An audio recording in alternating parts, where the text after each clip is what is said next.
Bayangkan, kamu mengandung, melahirkan, begadang saat anak demam, menangis sendirian di kamar mandi karena lelah, lalu suatu hari, kamu membuka selembar kertas dan di sana tertulis jelas, anak itu bukan anakmu. Namaku tidak ada, dihapus. Seolah aku tidak pernah ada dalam hidupnya. Padahal aku istri sah ayahnya. Padahal anak itu memanggilku ibu. Apa yang lebih menyakitkan dari dicintai anakmu, tapi tidak diakui sebagai ibunya? Halo sahabat Rumah Cerita, selamat datang di kisah yang mungkin tidak pernah kamu bayangkan, tapi diam-diam terjadi di banyak keluarga. Tentang seorang perempuan yang baru menyadari bahwa selama ini ia hanya ibu di rumah, bukan ibu di mata hukum. Sebelum cerita ini dimulai, klik subscribe dan nyalakan notifikasi, karena setiap episode akan membuka lapisan demi lapisan rahasia yang tidak diucapkan dengan suara keras, tapi menghancurkan dari dalam. Dan kalau kamu pernah merasa disingkirkan secara halus atau dilukai tanpa pernah diajak bicara, tetaplah di sini, karena ini bukan hanya kisahku. Ini kisah tentang hak seorang ibu dan harga yang harus dibayar ketika kebenaran terlalu lama disembunyikan. Mari kita mulai ceritanya. Aku tidak langsung membawa Naya pergi. Bukan karena aku ragu, tapi karena aku ingin melangkah dengan kepala tegak. Aku tidak mau meninggalkan rumah ini sebagai perempuan yang kalah, melainkan sebagai ibu yang sedang menyiapkan medan perang. Pagi itu aku bersikap seperti biasa, menyiapkan sarapan, mengantar Naya, menyiram tanaman.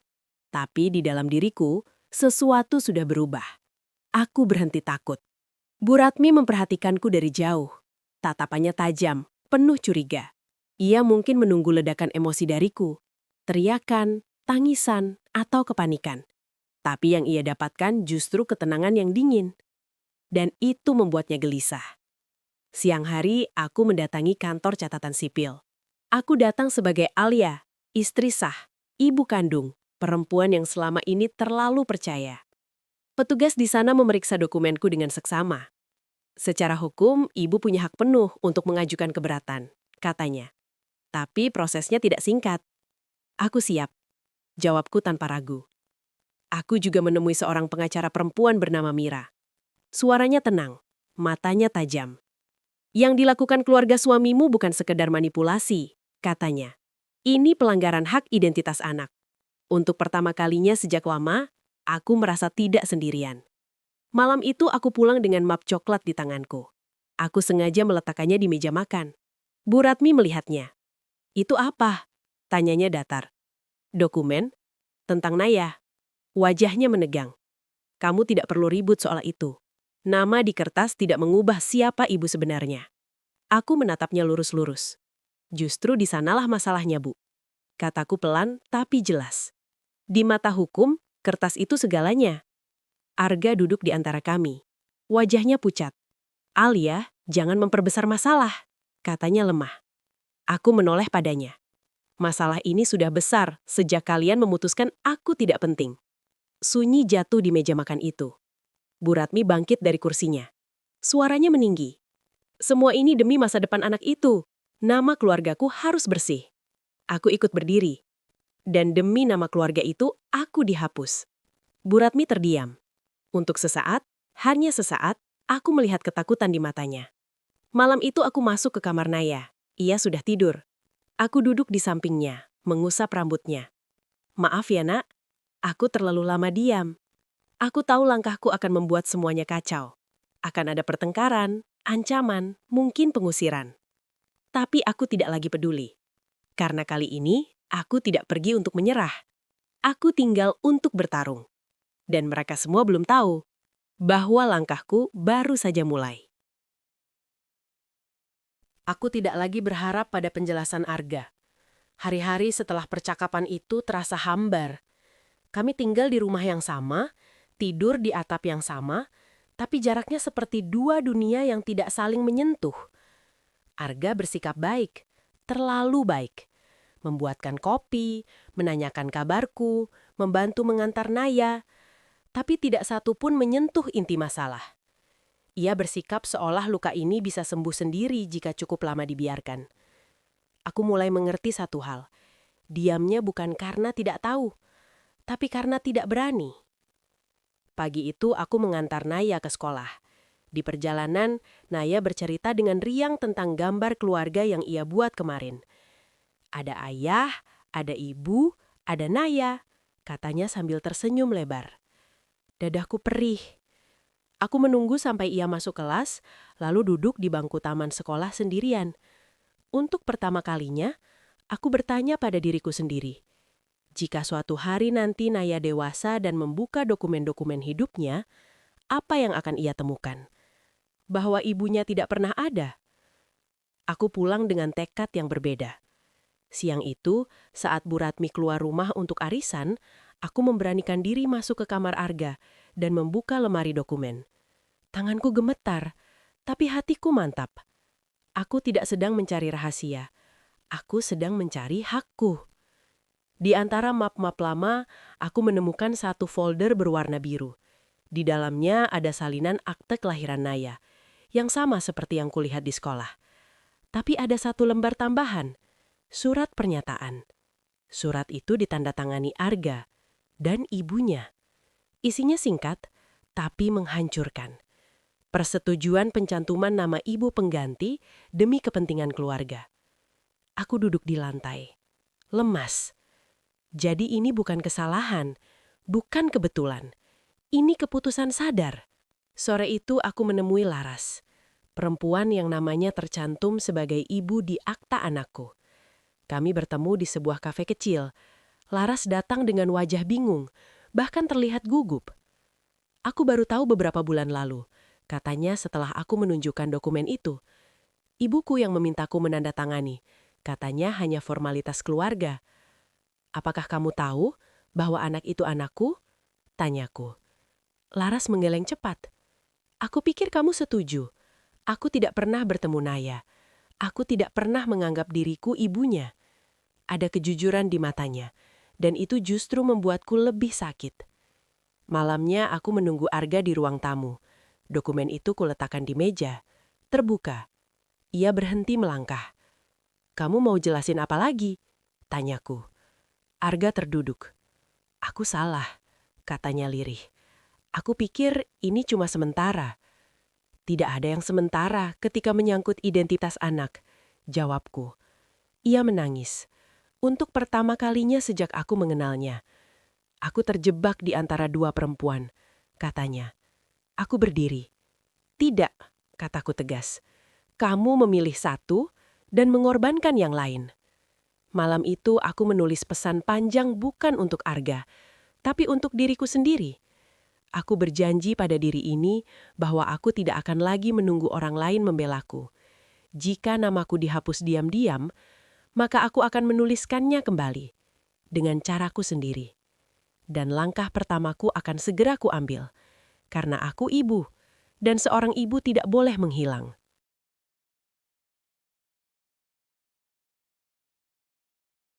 Malam itu, aku tidak tidur.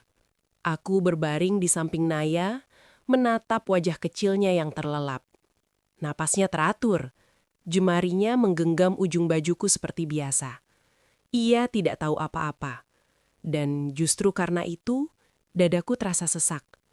Bagaimana mungkin dunia menghapusku dari hidupnya, sementara anak ini bahkan tidak bisa tidur tanpaku? Pagi datang tanpa jawaban. Arga bangun lebih dulu. Ia tidak mengetuk pintu kamar, tidak meminta maaf, tidak menjelaskan apapun. Aku mendengar suara piring di dapur, langkah kaki ibunya, dan obrolan pelan yang sengaja dijauhkan dari pendengaranku. Seperti biasa, segalanya selalu terjadi tanpa melibatkanku. Aku keluar kamar membawa Naya. Bu Ratmi menoleh sekilas, lalu kembali mengaduk sayur di kompor. Tidak ada rasa bersalah di wajahnya, tidak ada kecanggungan. Seolah-olah yang terjadi kemarin hanyalah hal kecil. Bu, panggilku akhirnya. Suaraku terdengar lebih tenang daripada perasaanku. Kenapa nama saya tidak ada di akta Naya? Sendok di tangannya berhenti bergerak, tapi hanya sebentar. Karena itu keputusan terbaik, Jawabnya datar. Tidak perlu dibesar-besarkan. Aku menatapnya. Terbaik untuk siapa? Ia mematikan kompor. Menoleh penuh wibawa seperti seorang hakim yang sedang menjatuhkan vonis. Kamu itu menantu, katanya. Status bisa berubah, tapi darah keluarga kami tetap. Kalimat itu menampar lebih keras dari teriakan manapun. Aku menoleh ke Arga. Menunggu. Mengharap. Tapi ia hanya menunduk, mengaduk teh yang bahkan belum ia minum. Apa kamu setuju? Tanyaku lirih. Arga menghela napas panjang. Waktu itu, aku bingung. Ibuku bilang ini cuma formalitas.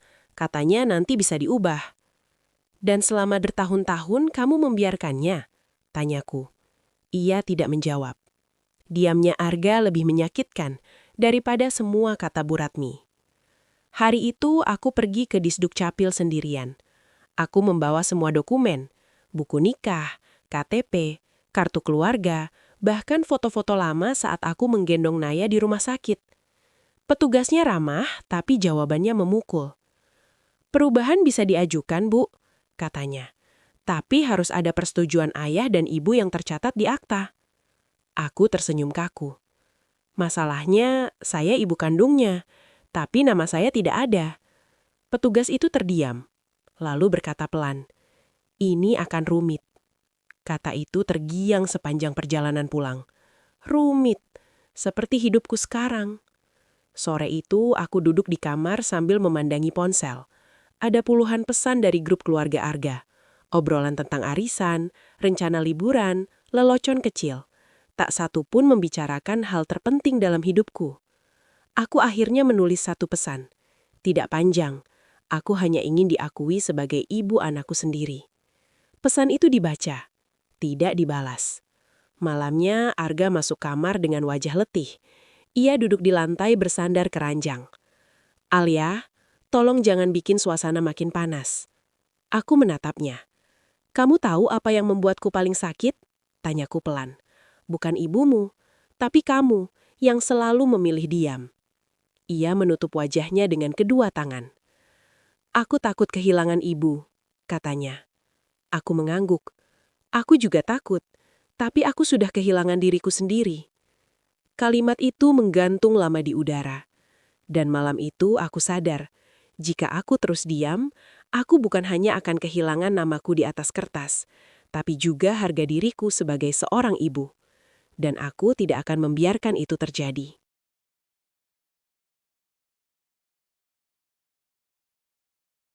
Aku selalu percaya, jika sebuah keluarga dibangun dengan niat baik, maka luka sekecil apapun bisa disembuhkan bersama.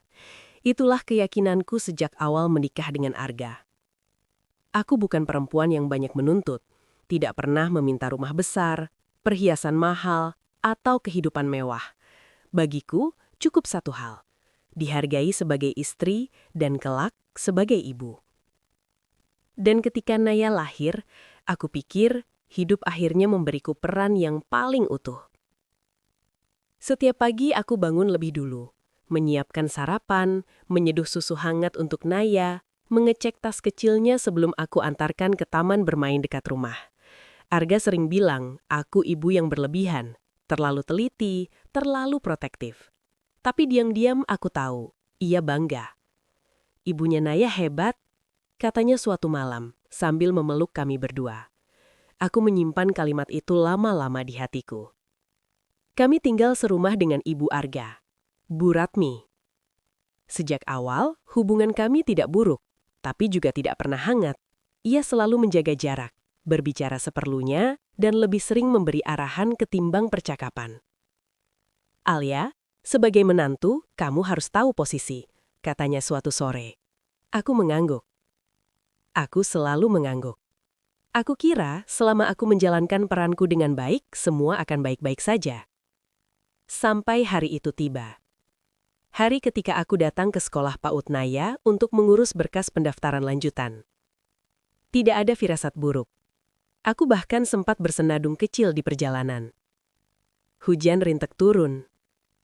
Udara dingin. Dan aku merasa hidup sedang normal. Petugas sekolah tersenyum ramah saat menerima map dariku. "Ibu Nadira ya?" tanyanya sambil membuka dokumen. "Iya," jawabku ringan. Beberapa detik berlalu, senyum itu memudar. Dahi petugas itu sedikit berkerut. "Maaf Bu, ini sepertinya ada yang kurang." "Kurang apa?" tanyaku. "Ini sepertinya ada yang kurang."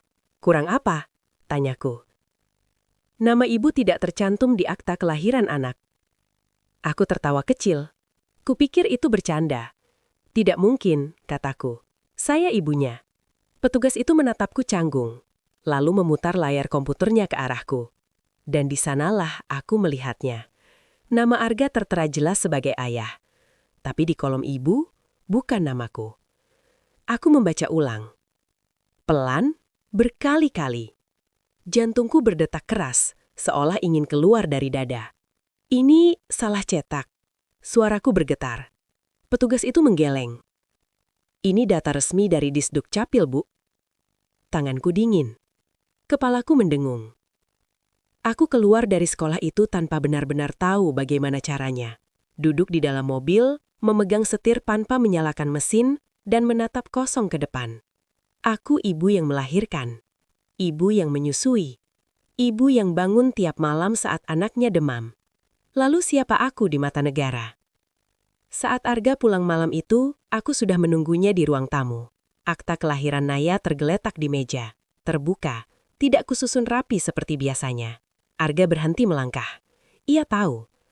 "Alia," suaranya melemah. Aku menatapnya lama. Tidak marah, tidak menangis. Hanya lelah. "Kenapa namaku tidak ada?" tanyaku pelan. Arga duduk perlahan. Tangannya gemetar. "Aku mau jelasin," potongku. "Sejak kapan?" Ia diam. Diam terlalu lama. "Sejak Naya lahir," akhirnya ia jawab. Aku tersenyum. Senyum paling pahit yang pernah kupunya. Jadi selama ini, aku bukan ibunya di atas kertas. Bibir Arga berdetar. "Ibuku yang mengurus semuanya." Dia bilang, "Ini demi kebaikan." Aku berdiri. Kakiku terasa lemas, tapi aku memaksa diri tetap tegak. "Kebaikan siapa?" tanyaku. Karena yang jelas, bukan kebaikanku. Malam itu untuk pertama kalinya sejak menikah, aku mengunci pintu kamar. Aku duduk di tepi ranjang, memeluk bantal, dan menangis tanpa suara. Bukan karena aku kehilangan status, tapi karena aku baru sadar, selama ini, aku hidup di rumah yang diam-diam tidak mengakuiku. Dan aku tahu, ini baru awal dari sesuatu yang jauh lebih besar.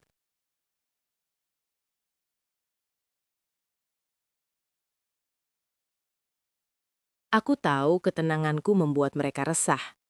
Bu Ratmi bukan tipe perempuan yang suka menunggu. Jika ia merasa terancam, ia akan menyerang lebih dulu.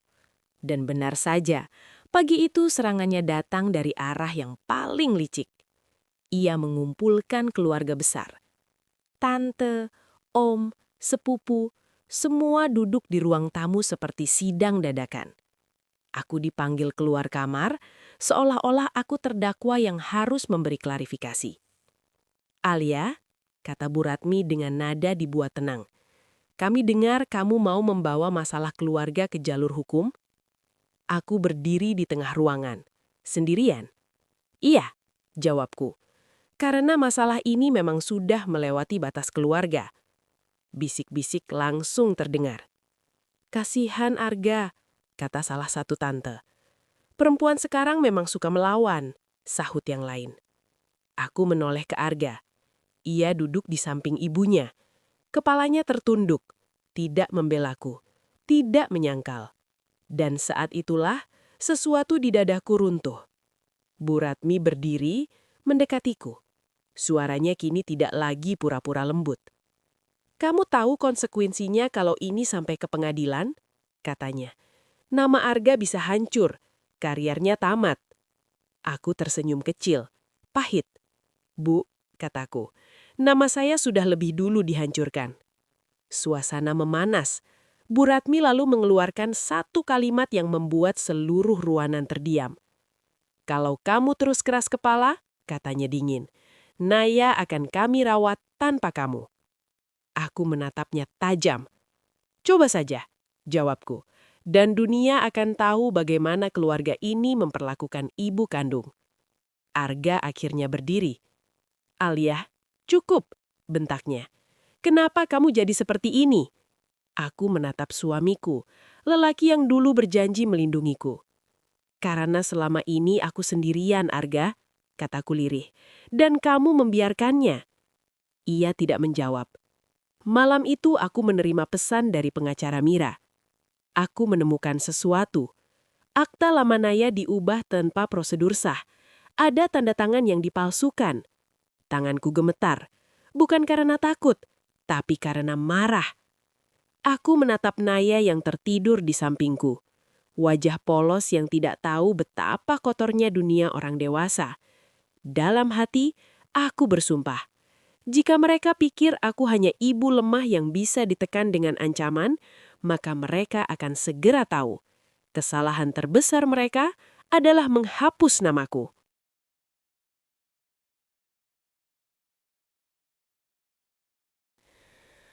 Pagi itu, aku bangun dengan satu keputusan yang sudah matang.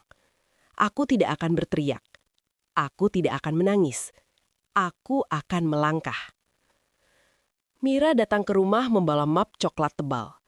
Di dalamnya bukan hanya salinan akte Lamanaya, tapi juga bukti transfer, rekaman percakapan, dan satu dokumen yang membuat nafasku tertahan. Surat pernyataan bidan yang mengakui bahwa ia ditekan oleh pihak keluarga suamiku untuk mengubah data. Kalau ini masuk pengadilan, kata Mira pelan, posisi mereka sangat lemah. Aku mengangguk. Anehnya aku tidak merasa lega. Yang kurasakan justru sedih. Karena orang-orang yang tega melakukan ini adalah keluarga anakku sendiri. Siang itu aku dipanggil Arga ke ruang tamu. Wajahnya tegang. Di tangannya ada ponsel. Layarnya masih menyala. Mungkin habis menerima kabar buruk. Kamu sudah sejauh apa? Tanyanya tanpa basa-basi. Aku hanya mengembalikan hakku. Jawabku tenang. Ia menghela nafas kasar. Ibu panik. Tante-tante mulai bertanya. Nama keluarga kita sudah dibicarakan. Aku menatapnya lurus. Sekarang kamu tahu rasanya ya? Ia terdiam. Untuk pertama kalinya sejak lama, aku melihat ketakutan di mata Arga. Bukan marah, bukan kesal, takut. Kalau kamu lanjutkan ini, katanya lirih, ibu bisa sakit. Aku mendekat. Suaraku bergetar tapi tegas. Dan kalau aku diam, Arga, aku yang mati pelan-pelan. Kalimat itu menghantamnya. Malamnya Bu Ratmi mengetuk pintu kamarku. Sendirian. Tanpa penonton, tanpa keluarga besar. Kamu mau apa sebenarnya? Tanyanya suaranya tidak setajam biasanya. Apa ibu mau jujur? Balasku. Ia diam cukup lama, lalu duduk di tepi ranjang. Aku hanya takut kehilangan anakku, katanya. Aku menatap perempuan yang selama ini memusuhiku. Dan aku takut kehilangan anakku juga, jawabku. Bedanya, Bu, saya benar-benar hampir kehilangannya. Air mata menggenang di mata Bu Ratmi, tapi aku tidak langsung luluh. Aku sudah terlalu sering tertipu air mata yang datang terlambat. Aku tidak akan berhenti. Tapi aku juga tidak ingin perang. Pilihannya ada pada ibu. Keesokan harinya, kabar itu menyebar. Bu Ratmi memanggil notaris. Akta kelahiran Naya diajukan revisi resmi. Namaku akan kembali. Dan saat aku menandatangani berkas itu, Arga berdiri di belakangku. Tangannya gemetar saat menyentuh pundakku. Alia, katanya pelan. Maafkan aku. Aku tidak menjawab. Karena maaf tidak selalu langsung layak diterima. Namun satu hal pasti, permainan mereka sudah selesai. Dan kini, justru akulah yang memegang kendali.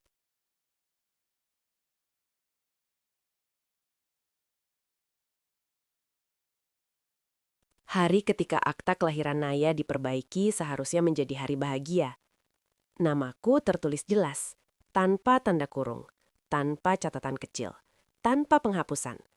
Aku ibu sahnya, secara hukum, secara dunia. Tapi anehnya, saat keluar dari kantor catatan sipil, dadaku justru terasa kosong. Arga berjalan di sampingku. Sesekali melirik seolah ingin memastikan aku masih ada. Tangannya ingin menggenggam tanganku, tapi ragu. Ia tahu, satu sentuhan saja bisa ditolak. "Kita pulang?" tanyanya hati-hati. Aku mengangguk. Di rumah, Naya berlari menyambutku, memeluk kakiku dengan tawa kecil yang selama ini menjadi alasan aku bertahan. "Ibu lama," katanya. Aku menggendongnya, menahan air mata.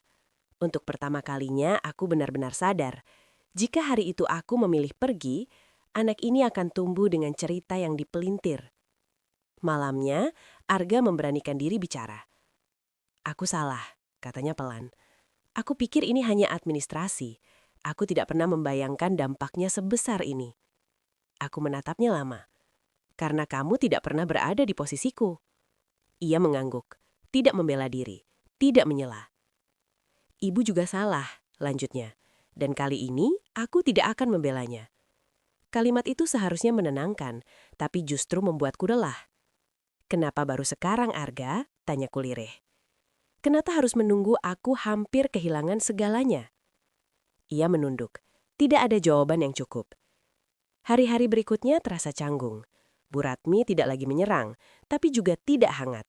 Ia berbicara seperlunya, menatap Naya dengan rasa bersalah yang tak pernah diucapkan. Dan aku mulai bertanya pada diriku sendiri. Apakah memperjuangkan hak berarti aku harus tinggal? Atau justru pergi, agar lukanya tidak diwariskan pada anakku? Suatu sore, Mira datang menjenguk. "Kamu menang secara hukum," katanya. "Tapi secara batin?" Aku tersenyum pahit. "Belum." Ia menatapku serius. "Kamu berhak memilih, bertahan atau tidak, jangan karena kasihan." Malam itu aku duduk di kamar Naya, menatap wajahnya yang tertidur. Aku mencintai anak ini. Aku pernah mencintai ayahnya. Tapi aku tidak ingin Naya tumbuh melihat ibunya terus mengalah.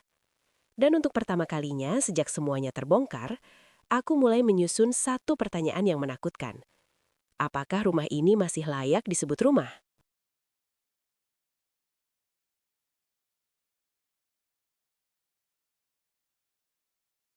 Aku mulai mengemas barang-barang kecilku pelan-pelan. Bukan koper besar, bukan tanda kabur. Hanya menyusun ulang hidupku, kalau sewaktu-waktu aku harus pergi. Arga memperhatikannya sejak hari ketiga. "Kamu mau kemana?" tanyanya akhirnya, suaranya nyaris bergetar. Aku berhenti melipat baju Naya. "Aku sedang bersiap, itu saja." "Bersiap untuk apa?" "Untuk kemungkinan terburuk." Ia terdiam, matanya merah, tapi ia tidak marah. Dan itu lebih menyakitkan daripada teriakan. Hari itu Bu Ratmi memanggilku ke ruang tengah. Aku sudah siap dengan semua kemungkinan. Dimarahi, disindir, atau disalahkan lagi. Tapi yang terjadi justru sebaliknya. "Ibu mau bicara," katanya lirih. Nada yang belum pernah kudengar sebelumnya. Aku duduk berhadapan dengannya. "Ibu salah," ucapnya akhirnya. Kalimat itu keluar dengan berat, seolah menelan harga diri bertahun-tahun. "Ibu terlalu takut kehilangan anak laki-laki satu-satunya, sampai lupa kamu juga ibu dari cucu ibu." Aku tidak langsung menjawab. "Apa maaf bisa menghapus semuanya?" tanyaku pelan. Ia menggeleng. "Tidak, tapi ibu tidak ingin Naya tumbuh melihat neneknya sebagai orang yang merusak keluarganya." Aku melihat matanya. Untuk pertama kalinya, tidak ada keangkuhan di sana.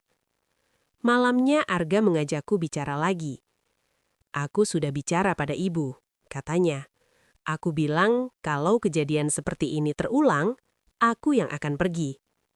Aku menatapnya lama. "Kamu yakin?" Ia mengangguk. "Aku tidak ingin kehilangan kalian berdua." Kata kalian, bukan ibu. Hatiku bergetar, tapi aku masih waspada. Janji mudah diucapkan setelah semuanya terbongkar. Hari-hari berikutnya perubahan itu nyata, meski kecil. Bu Ratmi mulai bertanya sebelum mengambil keputusan soal Naya. Arga menolak campur tangan ibunya dalam urusan rumah tangga kami. Dan untuk pertama kalinya, aku merasa dilihat. Tapi di dalam diriku, pertanyaan itu belum sepenuhnya pergi. Apakah ini perubahan yang bertahan? Atau hanya ketakutan sementara karena hampir kehilanganku? Suatu malam aku berdiri di depan cermin memandang wajahku sendiri. Perempuan yang dulu diam demi keluarga, kini harus memilih. Apakah diam lagi atau percaya sekali lagi?